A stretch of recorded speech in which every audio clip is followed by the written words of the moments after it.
the part of this testimony that I love is that no matter where you've been in life, Jesus' arms are always open wide for you to come home.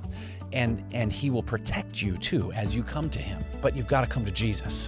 What I want people to realize is that this was an ordinary man with an extraordinary God and an extraordinary faith because of his journey. Any human being alive today can do the exact same thing that Roger Morneau did as far as his faith in the Creator God.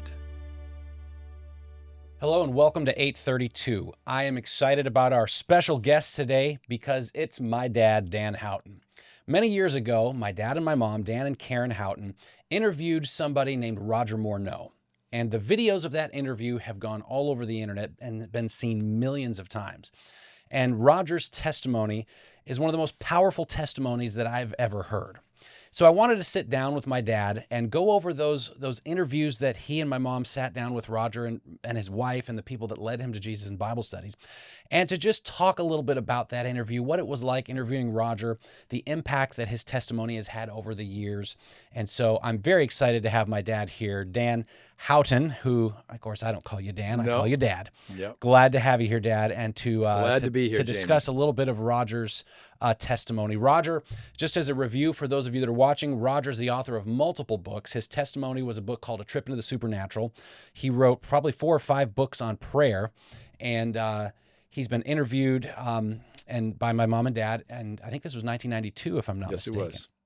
And so, again, that's been viewed many, many times, and just wanted to hear some of what it was like for you and Mom to sit down and interview Roger and his wife. And I guess first of all, how did you meet Roger? Well, Jamie, here's how that happened. In 1991 at our ASI convention, which ASI, incidentally, is a Christian businessmen's group, and we have a convention every year, and that particular year, after our prayer breakfast on Friday morning, the committee was working on what was going to happen for the next year. Right. And I was tasked with checking to see if we could get Roger Morneau to be the prayer breakfast speaker for our convention in 1992. Okay. And so I didn't know him other than having read his 2 books. At that time, I had read Trip into the Supernatural several years earlier, and I had just read the brand new book that was out called Incredible Answers to Prayer. And I said, this guy's real. I knew he was the real deal from when I read the first book. And so I met him by telephone. I ended up calling and talking with someone at the Review and Herald Publishing Association, which was his publisher. Yeah.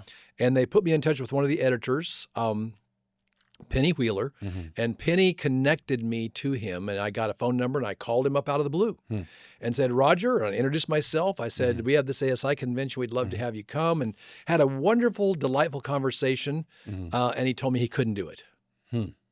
And the reason why is because he had some issues with his heart. He had already had a very serious heart attack, and the lower 2 ventricles, the lower 2 chambers. Make sure I get my biology right here. The lower 2 chambers were basically non-functional, and so he was living on just the top 2 chambers in his heart and could not do anything that would stress him. And so my first introduction was, "Man, it's nice to meet you. I can't do it." So you had hopes up for this interview, and it didn't pan through. Now, let me ask you this, because maybe some of our viewers haven't seen or read any of Roger Morneau's stuff. They may not be familiar with him. Could you give us just a kind of an overview, a Cliff Notes version of Roger's testimony and story? He has his initial book, Trip into the Supernatural, was kind of his testimony, and then his books on prayer were kind of his life after his conversion. But could you give the viewers just a little bit of a snippet as to what his testimony was and why it's so powerful? Roger was a young man who lived in Eastern Canada, and he was in the Canadian Merchant Marine during World War II. Okay. And when he got out and came back, he was introduced. He and his buddy were introduced to a spiritualist, a person who was very much into this, and he appealed to them. They wanted to check out power, find out how they could have power, and he was almost instantly drawn into a spiritualistic element right there at the top layers of society in that Eastern Canadian city. And his testimony was starting right there. And then as he went through about a 6-month period of time of where he was being groomed and introduced and tested to see if he could be a permanent part of the group, at the very last minute, God arranged for a situation where he all of a sudden came face to face with biblical truth. Mm-hmm. And he realized that this was more powerful and this was much better for him. Mm-hmm. And the story of Tripping into the Supernatural is how he stumbled into it Mm-hmm. and how God brought him out of it. And it's a very powerful testimony. I mean, he's at the level where when he was invited to go to the first seance, Mm-hmm. his first seance, the people that he was being invited to come to it knew that these were not the dead relatives. These were spirits, demon spirits that were actually faking as if they were the dead loved one. He knew that as a young guy. I mean, he's just in the early 20s or so. And so that was his testimony, how he came out of that and how he did. It was wonderful. He ended up, after that, marrying Hilda, his wonderful wife. He had a career as a Yellow Pages salesman for the phone book. He would sell to businesses and was out talking to people all over and never actually got back into sharing his testimony until later in midlife after his children were already adults. Yeah. And of course, I met him when he's in his 60s, late 60s. Mm-hmm. His testimony, and I've read, I remember reading Tripping into the Supernatural, and I was there when you filmed with Cyril and Cynthia Grosset, the people that gave him Bible studies. Yes, that's right. And I remember this story very well. I remember reading the book for the first time, and it was very impactful on me because it really pulled the veil back in the great controversy between good and evil. That's right. It did. And Roger's story very much illustrates that although people are very fearful of dark forces and things, that God is the most powerful. And if we cling to God, we're going to be okay. Well, there's no question that Roger had, that's why I say he was the real deal. Over years, I had read various books and people's experiences dealing with spiritualism. And almost every one of them give you this little sense of discomfort, little creepiness. When I read Roger's book for the first time, and that was because I had been to a camp meeting in Wisconsin and bought the book when it first came out, Tripping into the Supernatural. And as I read that, I didn't have any of those sensations at all. I had a sense this is a guy who knows where the real power of God is and is not intimidated. He's not being careless. He's not playing games. He's not being, out there Cavalier trying to challenge. about it. No, he's not cavalier. He's just real. Yeah. And because I saw that and I recognized that, I said, now this is real. It was not until I read his book on prayer that it really clicked and I said, okay, I want to get to know this guy. And basically what happened, Jamie, is whenever he said, I can't come and do your ASI prayer breakfast, for several weeks, I just, pondered that and thought about it. I said, you know what? I want to capture this man's testimony, especially now that I knew he had a heart issue. Yeah. I said, we've got to capture this on video. And I was driven. I think the Holy Spirit was driving me to capture that because I had it within my power to do that. Our ministry at that point had just finished doing some major new work introducing Mark Finley on video. We had been working in various things. I had connections now to producers in Hollywood. And I was able to get a top-notch producer. We flew out to a little town in upstate New York where Roger and Hilda lived in a very ordinary middle-class home. And we turned their studio or turned their living room into a studio. And over a period of 3 or 4 days, I can't remember exactly now, it's been 33 years ago, but over a period of several days, we turned that into a studio and just taped. Videotaped and with a professional team. Everybody told me, I don't know what you're doing. This is kind of crazy because nobody will watch, just talking heads. I was driven to get it. And I said, once I get it, we'll figure out what we're going to do with it. And we did that for 3 days, 4 days. We just sat and talked. And there were times that I would have to be alert because his tops of his ears would get red on both sides. Wow. And that was because his heart rate had gotten up to as much as 160 beats a minute, just sitting still. And we would stop. He would go lay down for half an hour, 45 minutes, then come back, and we'd start again. And we were very just I wanted to capture it and get it out, and God blessed it. Roger was able to just speak from his heart. It came out in powerful ways, his stories, the experiences. And even though he had that French Canadian accent, that actually, at first I thought, people are going to have a hard time understanding him. But that actually turned out to be one of the more powerful elements of the interview because it had that uniqueness. Mhm. And you'd have to force yourself to listen a little closer, Yeah. and then you tune in, and all of a sudden it comes alive, Mhm. and it had a powerful impact on people out of the gate. Yeah. I remember he had a deep voice, a very Yes. kind man. Yes. And then so you filmed there for several days. You got what about 9 hours. 9 hours of 9 footage. hours and a few minutes of actually raw footage Okay. in that environment. Okay. So then after that, you also filmed out in California, Yes, and we you did. interviewed not only Roger and I think maybe Hilda as well, but also Cyril and Cynthia Grosset. Tell us a Yes. little bit about that Well, interview. here's what happened. The way that Roger was in probably multiple months Mhm. into his initiation process into this spiritualistic society there in Eastern Canada. Mhm. And I believe it was Montreal now that we're talking about it. I should have briefed on that just a little bit Yeah. better. But yeah, I think it was Montreal.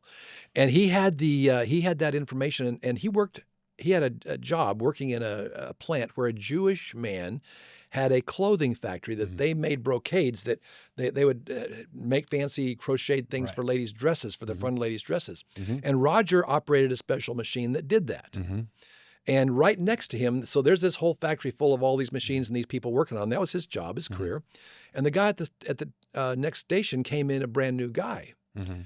And the Jewish owner of the plant, pulled Roger aside and said, "The guy next to you, I want you to find out who he is and what he's all about. He's a Christian, but he wants Saturdays off to worship on Sabbath." Mhm. And that's really weird. If he was a Jew, I'd understand that, but he's a Christian. Yeah. Find out what's going on. So Roger took the assignment and became friends with Cyril Grosset and found out. And as he began to inquire about why he was interested in Sabbath, Cyril, being a very good, emissary for God, said, "Well, hey, would you like to do some Bible studies?" And Roger said, "Yeah." So he invited him over to their home, blowing smoke in their face. And basically what happened is in 7 days, they went through 28 lessons, 4 a night. And when they'd finished the first one, and if you watch the video, you'll hear Cynthia say, "Yeah, I thought when we got on with the first one, this would take 28 weeks. No, he wants the second one. We go till midnight." And every night, because he recognized that, number one, he thought after he got into it for about an hour, he thought, "Uh-oh, the spirits are going to be really mad. I may die." Yeah. He realized that they were leaving him alone. Yeah. And he realized the God of the Bible must be protecting him. Yeah. And so he wanted to know all he could find out, everything possible. And at the end of that week, he made the decision he was going to get out of this secret society, this spiritualistic organization there. And when he made that decision, he went through a little bit of a challenge for a little while, but he persevered, and God brought him through. And he realized, he told me directly, he said, "Whenever I saw that the demons couldn't talk to me during the Bible studies, I knew that the God of the Bible was stronger than they were." Yeah. Yeah. And you bring up an interesting point that during that week he was so motivated because he was a little fearful for his life. He was. Now there's an element to this dark side of the great controversy, this demonic side, that is more real than a lot of people think. I think a lot of people think it's fantasy in books or movies or whatever, and that it's not harmful or real at all. But you've told me that you were in a documentary on the life of Tupac Shakur, of all things. Yes. I never thought I would think that my dad would be in a documentary on the life of a rapper who got murdered.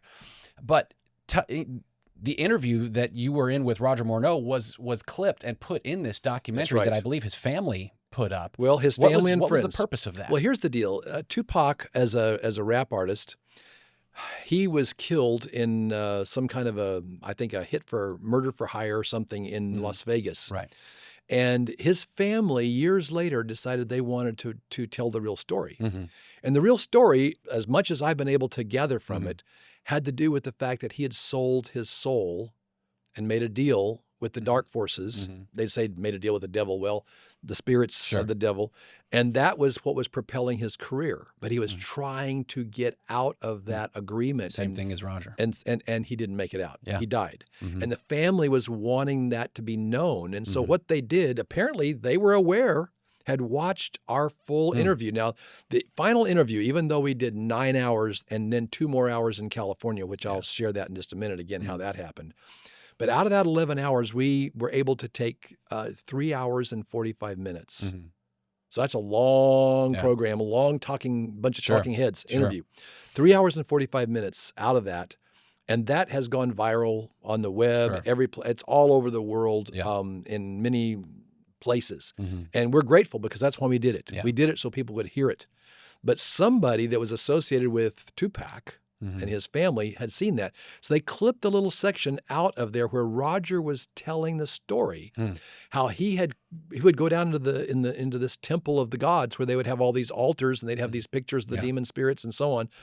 And that these different high-level people, doctors, lawyers, entertainers, business executives, would come in and offer incense and make offerings because these gods, small g gods, were blessing their businesses. Mm-hmm. Yeah. And that they had sold, they basically had a deal. They had to fulfill their part of the contract. It was called a contract. Mm-hmm. And so because he shared that actually was a fact that he had seen, Tupac's family and friends clipped that out. Nobody ever asked me. Sure. I was never asked permission, but that was included in a documentary. And the only reason I knew about it, because I don't usually go around watching rap artists' documentaries, but someone came up and said, I just saw you last night in a video about Tupac Shakur. I said, really? And they proceeded to tell me what it was. So I don't know if it was 5 minutes or 10 minutes or whatever it was, they clipped out and put that in their documentary to add credibility to the idea that there were business people, there were entertainers, there were all these people. And of course, today, it's almost common knowledge among everybody that there's these deals with the dark forces that are going on. Roger documented that in our interview back in 1992 when it happened in 1945. Right. And so that's what happened. Yeah, and you know that part of his testimony too is so powerful because even if people get into that stuff, there's a way out through Jesus. Absolutely. And if you turn your life around and give it to Jesus, Jesus not only accepts you and loves you because he died for you. That's no right. matter where you've been. Just like Roger. Roger went as far away from Jesus as you can. Yes. And yet Jesus had his arms wide open. Yes, he did. Calling him back, putting somebody in the stall right next to him at work. Yeah. Who's a Sabbath keeper and was willing to do Bible studies. And so I think no matter the part of this testimony that I love is that no matter where you've been in life, Jesus' arms are always open wide for you to come home. And he will protect you too as you come to him. Absolutely. But you've got to come to Jesus. You've got to come and you've got to trust and you've got to believe that he is. Yeah. And here's one of the things that Roger, in the 11 hours of video that we got. Yeah. 9 hours at his home in upstate New York and 2 hours out in Simi Valley, California on the set of Lifestyle Magazine. I talked the executive producer into letting me borrow their crew and their people for a couple of hours. And because by this time, whenever I met Roger, Cyril and Cynthia were living in Los Angeles, which is close to where we live in Southern California. Sure. And he was a school teacher, 6th grade school teacher, if I recall correctly. Wow. So Roger was out visiting his daughter who lived in Northern California, and she brought him down. And we were able to do that, and everything was okay from a health standpoint. We got 2 more hours, so I had 11 hours. Well, out of that, we spent a good deal of time talking about the supernatural testimony, but also a large segment talking about prayer. Because one of the things that Roger learned by having been right in the middle of the great controversy, he understood how important his relationship with God was. Yeah. And he would pray. And part of it, he said to me, in fact, he even said, I'm glad that I have this disability in my heart because now I'm not distracted by other things. I have to sit in my chair or lay in bed. And he said, one of the things I do is I pray. Yeah. I talk to the Creator God. That was another thing that he the Creator God, because he knew there's lots of gods, small g, out there. He wanted everybody to know that he worshiped the Creator God, the one true God. Yeah. And he would talk to him on a regular basis. But one of the things he told me, he said, the reason why when I pray, things happen, he said, I'm not anything special. And one of the things that happened is people started realizing after they read his prayer books, they also could recognize that this is the real deal. Yeah. Well, when I met him in 1992, he had about 600 names of people who he was praying for by special request. Yeah. intercessory prayer Mm-hmm. for them. And whenever he passed away, Yeah. finally had a stroke Mm-hmm. in 1998, so 6 years later, Yeah. he had over 41,000. Wow. And so from the time I met him and we put him on video until, so during that 6 years, and honestly, only about 3 years of that were the videos out. Yeah. The videos, we didn't get them out till 1995. It took 3 years Wow. to pull all that together because there was so much Sure. material and to try to figure out how to make it work. Right. But 41,000 people. So the real desire in people is to say, I want to know that God is hearing me. I want someone that knows God Yeah. Yeah. to talk to him on my behalf. Yeah. Yeah. And one of the things that Roger said, Dan, he said, that I'm no different than any other man. Yeah. You know, I'm just a sinful human being that's covered by the blood of Christ. And I'll come to the blood of Christ. Don't let me forget in a minute. He said, but I just know where the power is and I go get it. And I believe that's because he was very much involved in the great controversy. Sure. And all the rest of us are too, but maybe not to the same degree, but we can have the same confidence and we can vicariously through his life and his experience that we've read about, watched on these videos, etc. We can experience that same thing and have that same confidence develop. That's right. But there's two forms of communication. One is your prayer when you're talking to God. Yeah. And he had lots of time to talk to God. Yeah. And he was grateful that he had that time because it became very precious to him. But also the other side of it is having God talk to you. Yeah. And he loved his Bible. He would get into the Bible. He would read and just enjoy. He would study. But one of the things that he did because he had time, he would memorize Scripture. And one of the things that he shared with me multiple times, and he would keep coming back to this because it was so important, not only when we did the interview, but in our personal relationship by phone and by when we were together otherwise, is that he had memorized the entire crucifixion story from Matthew, the Gospel of Matthew. Wow. And he would recite that from memory every day of his life. Because he said that is where the victory was won. Yeah. When Christ shed his blood on the cross, that was the victory of Christ over Satan, good over evil. The great controversy was actually won as the blood was shed. And so there was two elements to that for him. Because of the supernatural experience and because of his prayer life. And I'm sure that developed over years. It was not something that just happened like that. He would talk to God and God would talk to him. But he made sure that whatever else he studied, whatever else he read, he had memorized.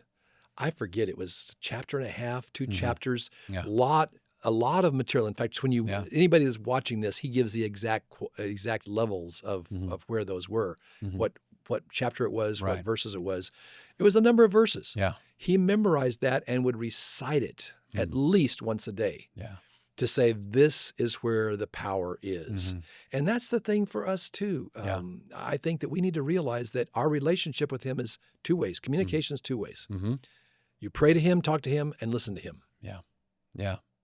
His, the two things you mentioned there, his prayer life, I think it's important. I think he would, if he were still alive, he would agree with this, that every single person has access to the same Creator God. Absolutely. And can pray just like he did. Now, I know a lot of people sent prayer requests to him, and intercessory prayer is huge. I know he talks about that in his books. But each person watching this has access to the same Creator God and can lift up prayer requests to God and access that same power. Absolutely. And that is just huge. And I'm impressed with his memorization skills. I've always been impressed with people who can memorize a lot of stuff. But it's interesting that was the piece that he chose to memorize and keep at the forefront of his mind. That's right. The sacrifice of Jesus and the importance of that in the spiritual realm as well. In the battle between good and evil, which is something that he, I think, more than anybody I've ever known, saw real in his real life, both sides. And what an inspiration for us to focus on that same thing every day and to follow in his footsteps and to remember that the importance of Jesus. And that's one of the reasons I think why Jesus reminds us in Scripture, do this in remembrance of me. That's right. so that we can Keep your continue mind to focused. keep our mind focused on the sacrifice that he made for us and how we can be overcomers through Yes. him. Yes. And what a great reminder, not only for communion and whenever we do communion, but on a Yes. daily basis to remember what Jesus has done in our lives. Now, let me ask you this. You spent a lot of time with Roger and Hilda and Cyril and Cynthia and interviews, and you mentioned that you had about 3 hours and 45 minutes worth of video, which means there's been a lot of video that hasn't ever been released. That's right. That's right. So what are we going to do with that? Well, basically, there's two elements. Out of the 11 hours of raw video, Yeah. we did 3 hours and 45 minutes on just the trip into the supernatural. Okay. Mhm. We did another 2 hours and 30 minutes on prayer. Okay. And that has not been seen as much. That's Okay. not out on the internet that I know of, although we probably need to get it out there. Yep. But his whole thing on prayer. Mhm. So out of that, there's probably 6 hours, 7 hours, maybe 5 to 6 hours Okay. of material that has never been seen. Okay. And we're going to be looking at seeing if we can't pull that out Yeah. and bring that out and give people some other insights. You know, it was very at the time. Mm-hmm. 3 hours and 45 minutes. I mean, Yeah. whenever I finally said that was what it is, I had people rolling their eyes. Mm-hmm. But yet they haven't been able to deny Mm-hmm. the power Sure. that those have had. And it's really fascinating, Jamie. Here, you go through life. I was 33 years old. Mm-hmm. I'm sorry. I was 35 years old when we 35. did that. Mm-hmm. And I have had kids come up to me now, Mm-hmm. years later, that weren't even born at the Yeah. time we did that interview, Mm-hmm. that said, I saw you Mm-hmm. on an interview with Roger Morneau. Mm-hmm. And I want you to know that I made my decision to Wow. follow Jesus and give my life to him completely after I watched that because of Mhm. what he said. Wow. And I said, praise God. So here's the beauty of this. Out of all those things, there are going to be hundreds, thousands, I don't know Mhm. how many Yeah. people in the kingdom of heaven that his testimony impacted. Mhm. Yeah. Okay. Yeah. So if there's more in the archives, Mhm. which we've never tried to bring out further, Yeah. I've got a transcript of everything in a big, thick notebook, so we'll be able to go back and look at some of that. But it may be that some of that can be brought out and we can feature a little bit more of that as we go along. It'll take a Yeah. little bit of time, but that would be a cool thing, I think. Yeah, I think we really need to release that, and I think 832 would be a great platform to It would be release a that on wonderful here. place to release that. You know, it is kind of, you look back at how you released things back in 1992, and, the huge cameras and all the processing of everything was so much Yes. different. And now it's just, instantaneous where you can access all that content, but I think it'll be just a simple process of getting that turned into a digital format. Well, what and we then- have to do, that was at the tail end of analog. Okay. Okay. So all of that footage was done on high-end analog, Mm-hmm. which at the time was the cutting edge, Mm-hmm. but that hasn't been digitized.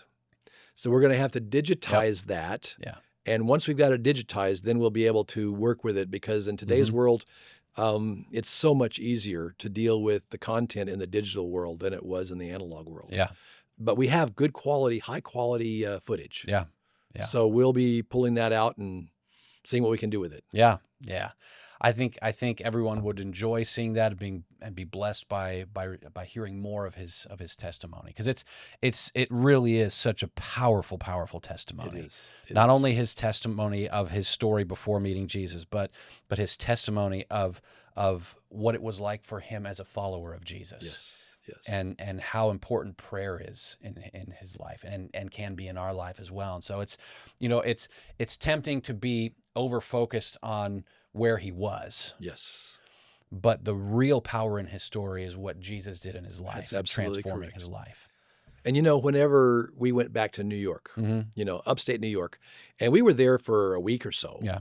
And we actually went to the church where he and Hilda attended, Mm-hmm. a little small church in an upstate town in New York. And we met his friends. Mm-hmm. We went to his home. Mm-hmm. It was a very beautiful, simple home. Wasn't extravagant, but very nicely. Everything about it was good. But we sat around his kitchen table at night Mm-hmm. after we had the interviews all day. Yeah.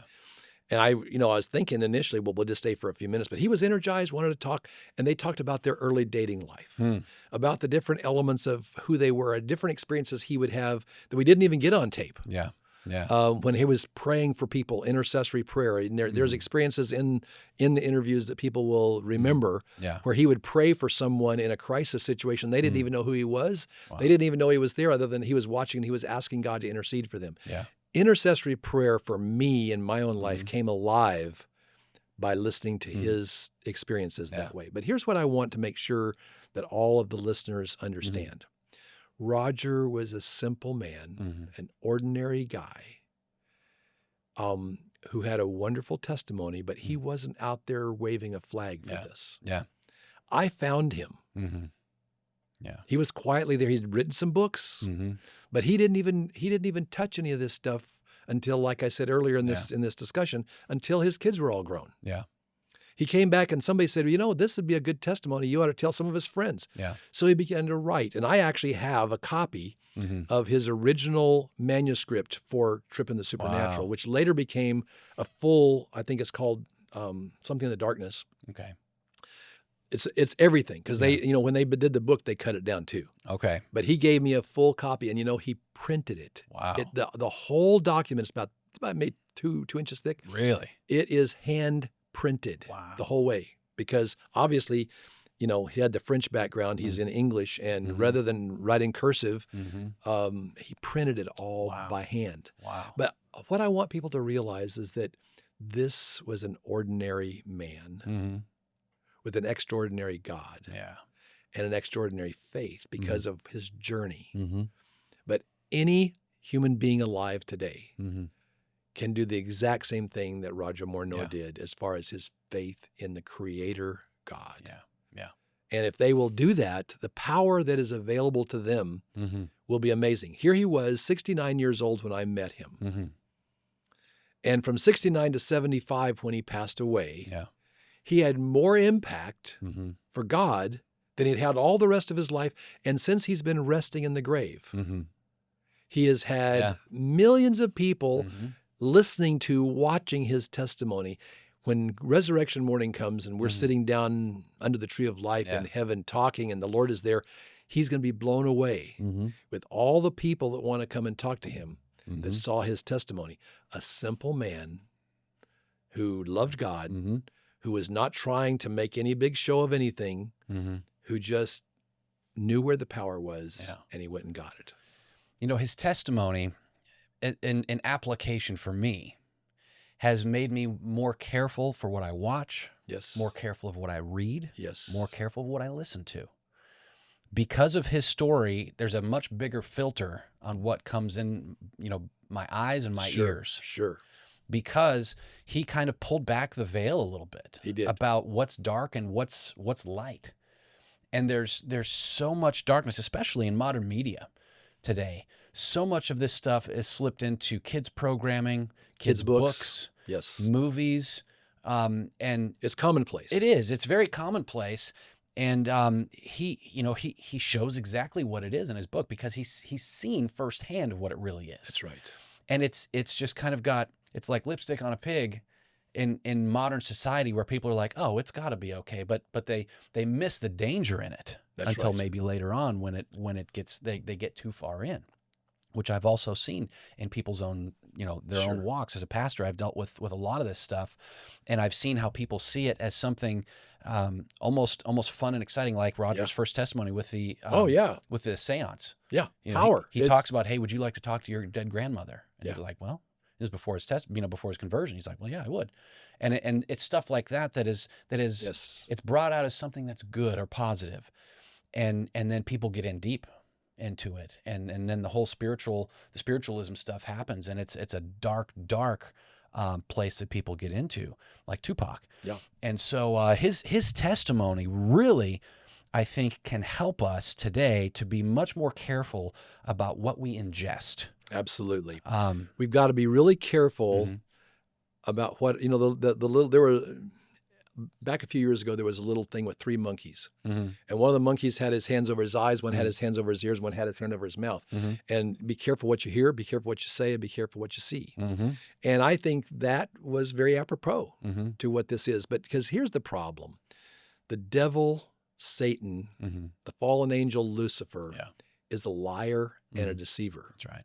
Jesus said he's the father of lies. Yeah. Okay, that's red letter in the Gospels. He deceived Eve, Yeah. making her think something was okay that wasn't. Yeah. Do you think he's not doing the same thing with humanity Yeah. today? He's doing that. So there's deception everywhere. One of the things, the reason why Roger's testimony is so powerful is that he does. He pulls back that curtain. So instead of the deception that's all around everywhere, you're able to see what's real. Yeah. And God chose a humble, simple man to do that. Yeah. And I consider it one of the great joys of my life and a great privilege to have actually spent the time with him in his home, prepping for this, interviewing him, getting it out on tape, and then being his friend for the next 6 years. And his wife even longer than that. Hilda, a wonderful lady as well. Neat.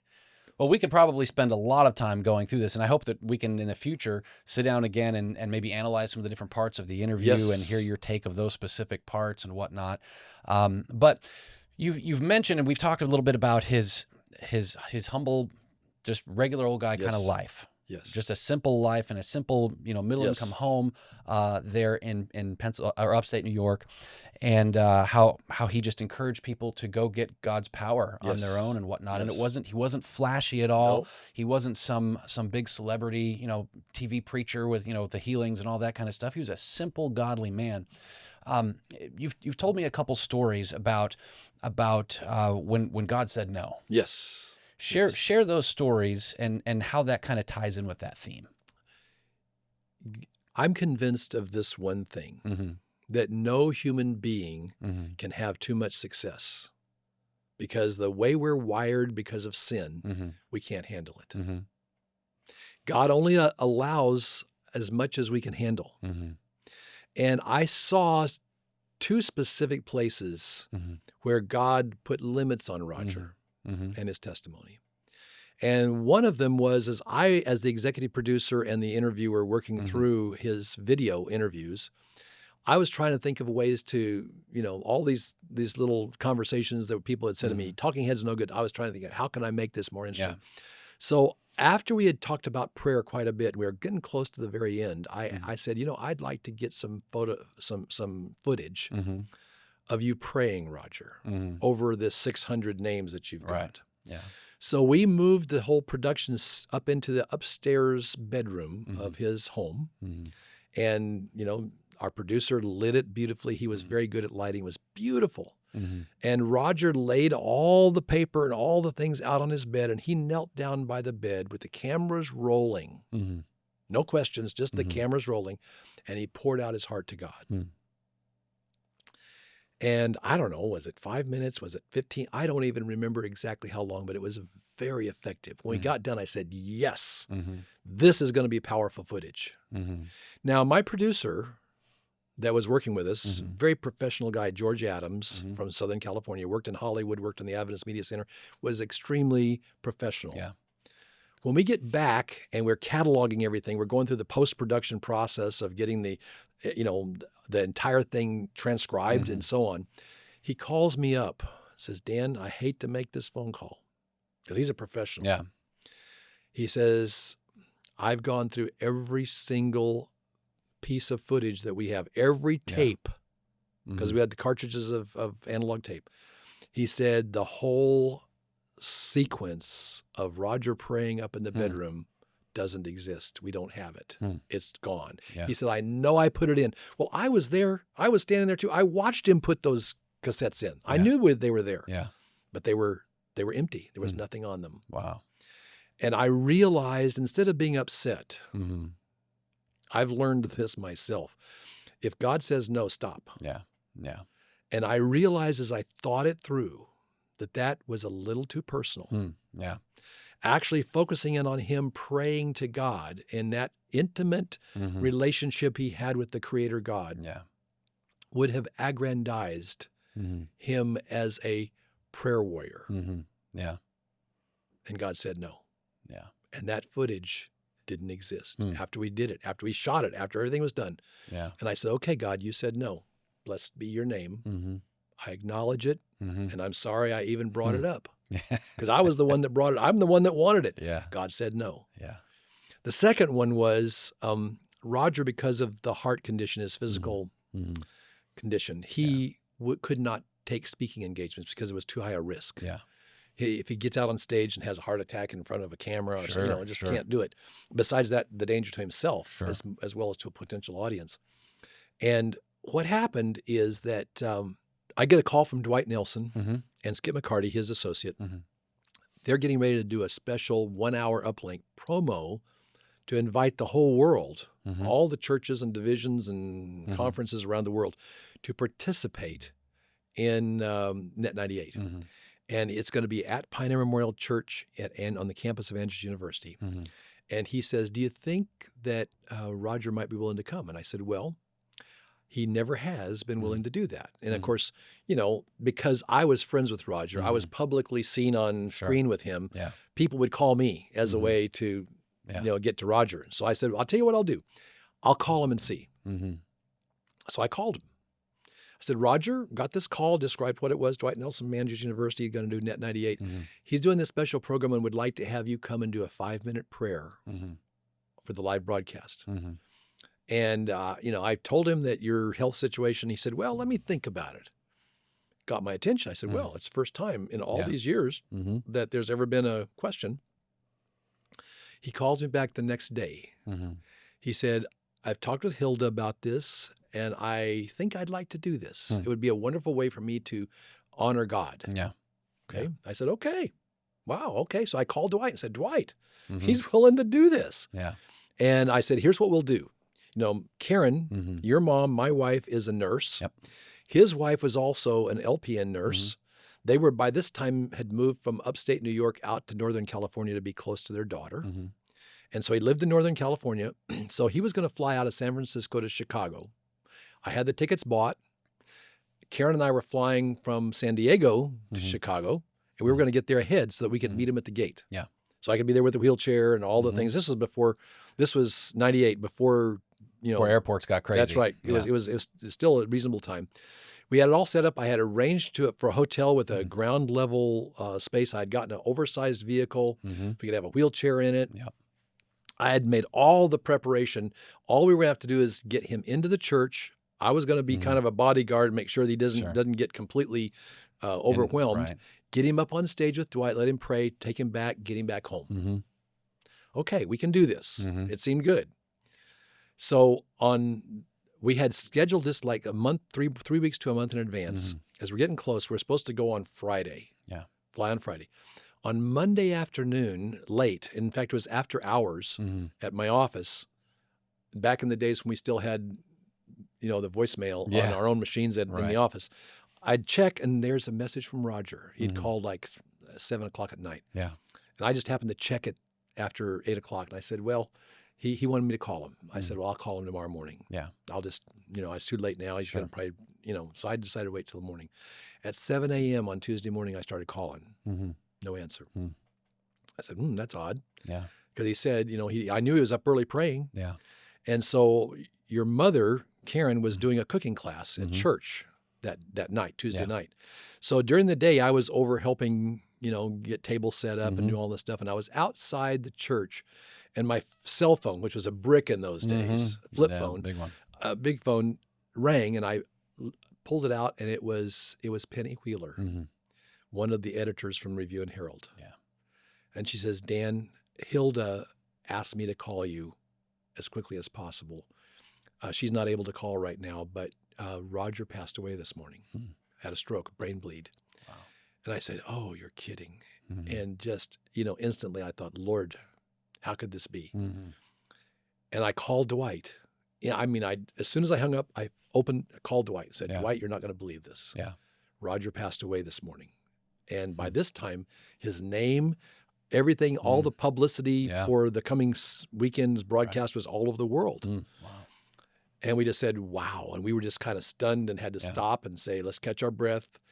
About an hour later, he and Skip called me back and say, hey, is there a chance that there's something out of your video interview that perhaps we could show since it's advertised? Yeah. I said, well, let me go check. Well, see, this is where all the pre-work worked out, because I had a notebook about 4 inches thick that everything that had happened, the transcription, the complete Yep. transcription of our interviews were there. So I could go through quickly and look. And I found a segment that just seemed to jump out at me. I think the Holy Spirit guided me to this segment.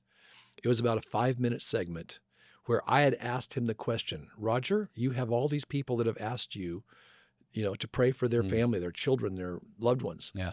I said, unless you're at an age now where unless something happens, you'll go to sleep before the Lord gets here unless he comes real fast. Yeah. So what's going to happen to all these people that you're praying for? He said, Dan, without missing a trick in the question, he said, I've already taken care of that with the Lord. He said it real fast in that French accent. Yeah. He said, I've already talked to Jesus, and I've said, if something happens to me and I can't do this, I'm trusting you to continue presenting these before the throne of the universe, wherever and however that is. Yeah. So he said, it's all taken care of. So all the prayers are going to keep going. Wow. I had that on video. Now, you only had 600 when we videotaped that. Yeah. But that next Sabbath, what I did is I ended up grabbing the video, sending it overnight, praying that it would not be damaged. And the team there at Andrews University actually put that into a special little memorial piece. Yeah. And they played that 5-minute segment in that 1-hour special. Wow. As a tribute to him, as a memorial to him. Yeah. But I realized, again, just like the first one when we had him praying in his bedroom, I realized that God was saying no. It would have been almost too much of an aggrandizement. Here's this specialty prayer guy that God really loved. He's, like an Enoch kind of a feel. And God wanted it to be simple, everyday man. Yeah. Anybody can do this. And so in both those cases, Jamie, I realized that God was saying no. Yeah. I'm grateful that didn't happen on camera. Yeah. I'm grateful that we had a few days. Yeah. God was with even that. And when we get to heaven and Roger and Hilda and your mom and I sit down and talk, and maybe who knows, the Lord and whoever else will be there, we'll talk about these things and he will be praising God and say, God, you knew what was best. Thank you for doing what would be best for your cause and for your purposes. Yeah. Yeah. Wow. His humility is something that struck me when I would listen to him. And just like you're saying, I got this from the videos and from watching the interviews. It was not about him. No. It was about God. It was about God. And that's what he stressed all the time. And part of the what makes his interviews so powerful and his testimony so powerful. And I think someday when you get to sit down and have some story time with Roger under the tree of life and tell him about some of the people that have approached you about his story, I think he's going to be smiling knowing that God used this content, these interviews online to glorify him. Well, there's going to be thousands of people, I believe, that want to come up and shake his hand, give him a hug, talk to him, and share how that testimony. And here's the other thing. Some people say, I spent my whole life. And what have I really done?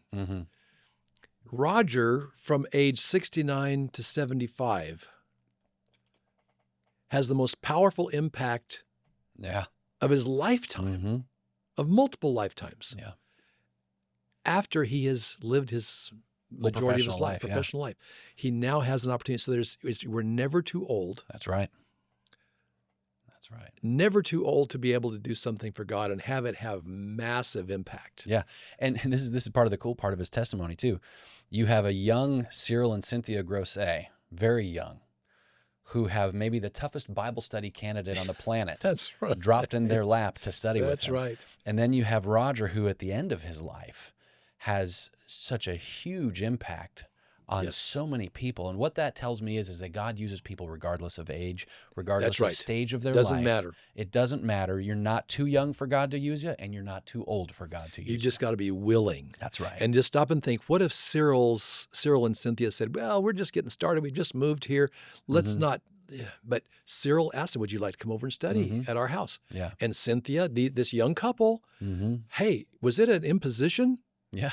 Okay, well, for 4 hours a night for 7 days in With a him row, blowing smoke, and he was a chain smoker, and Roger with kind of a little glint in his eye was describing how he'd blow smoke circles. He was really good at blowing circles of smoke out, and they just kind of filled the room. Cyril and Cynthia, Gracious. gracious, never Yeah. said a word. And as we're talking about it there on the Yeah. set in California, they're laughing and thinking back to those days, Yeah. years and years, decades ago. Yeah. Yeah. And they're just enjoying the fact that God put their lives together. That's the other thing that's important. God brings lives together Mm-hmm. for his purposes, Yeah. just like he brought Cyril and Cynthia Mm-hmm. and Roger and Hilda's lives together. Yep. Just like I look at other times where, the very fact that he brought my life together, your mom and I together with Roger and Hilda. Mm-hmm. There are purposes when God brings people together Yeah. that magnify his name. That's right. And so I'd want to say to anyone listening here Mhm. that there's incredible opportunity. Mm-hmm. If you're humble and you're asking God That's to right. lead and guide you, watch for the opportunities to unfold, because that's what I experienced directly Mm-hmm. with Roger and Hilda Morneau, and through Mm. them, Cyril and Cynthia Grosset, Yeah. and many, many others. I can point out in my life of ministry Mm-hmm. so many places where linkages come Mhm. together Yeah. that powerfully impact God's cause. Yeah. And it wasn't me. Yeah. I was in the right place at the right time. The angel said, okay, you're here and you're here. Yep. I got moved into position, Mhm. and you have opportunity to Yep. do something for God. And so anybody can have That's that. right. That's right. Well, I'm just so glad God put it on your heart to get a film crew and go out and to interview him. I know that's blessed a lot of people, and people have grown closer to Jesus because of that, and learned more about God, Yes. and learned how to make better choices on what they watch and listen to and things. And so I'm grateful that you got all that footage on there, and I'm hopeful we can digitize it soon and then release it here on 832 so it can bless more people as well with his testimony. But as we finish, is there any part of Roger's story that really just clicked for you, or that was extra special for you as you were listening to it, that you just thought, wow, that's my favorite part of all these interviews, my favorite part of the story? I think the one thing that has been with me always Yeah. since I met Roger, since I read his book, since I actually spent this time in prep and interviewing him, Yeah. and hours pulling it together, Mhm. making it ready to go. The one thing that has stood out in my life Mhm. and in my thinking from his life, how he Mhm. influenced me, is that he was totally and completely confident Mhm. in the power of the Creator God who Yep. he served. Yeah. Mhm. And when he was under his protection, Mhm. there was nothing that the evil one, the devil, any of his Yep. demons, Yep. or any of his human could do. Mhm. He was in God's And a hands. hedge of protection. Yeah. And that hedge of protection, which he treated, well, of course. Yeah. It was not like, oh, I got to reach for this. Yeah. No, it was there. Yeah. And that total confidence, that Mhm. simple faith Yeah. that was based on his own life's experience, Yeah. probably is the thing that has had the most impact on me. Yeah. Secondly would be his understanding of the power in the blood, Mm. and how he quoted that Yeah. from memory every day. This is where the victory took place. Mhm. And the devil is trying to keep us out of anything that'll allow us to connect closer with Christ. Yeah. Yeah. And he is all about keeping that connection close. And when you got that connection, I don't care who it Yep. is, it's going to work well. And that's what's been meaningful to me. Yeah. I've been a pastor for about 20 years now, and there have been multiple situations where I've been asked to come in and deal with situations that involve demonic possession and things Mhm. like that. And I have always been grateful for Roger's testimony and for his reminding me that there is power in the presence of Jesus. That's right. And because Jesus is by my side, there's no need to be afraid. That's right. And that has always rung in my ears as I've dealt with a variety of these situations. And knowing that Jesus is close by and that he's more powerful. That's right. Means all the way. That means Absolutely. everything. The devil wants to make everybody be afraid of him. Sure. Sure. And the media, everything, this is bigger than Mhm. me. No. Yeah. God is bigger than all. The Mhm. creator God of the universe, Yeah. who made you and me and every other human being and everything that we have in our existence, Yeah. still loves us and still That's right. cares. That's right. And Roger helped us to understand that more practically. Yep. And anyone can experience that. That's right. That's right. Well, I want to thank you for joining us here as we've discussed the kind of some of the behind the scenes, some of the stories that surrounded Roger Morneau's interviews. And I look forward to getting a hold of those digitized copies of the unseen footage as well that was never released, and getting that out here on 832 as well, so that you can be blessed by that and watch that and share that as well. And so once again, thank you so much for joining us, and we'll have more content on Roger Morneau's testimony coming up, some analysis, some highlights of parts of his testimony, and I know that you'll be blessed by those. Once again, thanks so much for joining us, and we'll see you next time.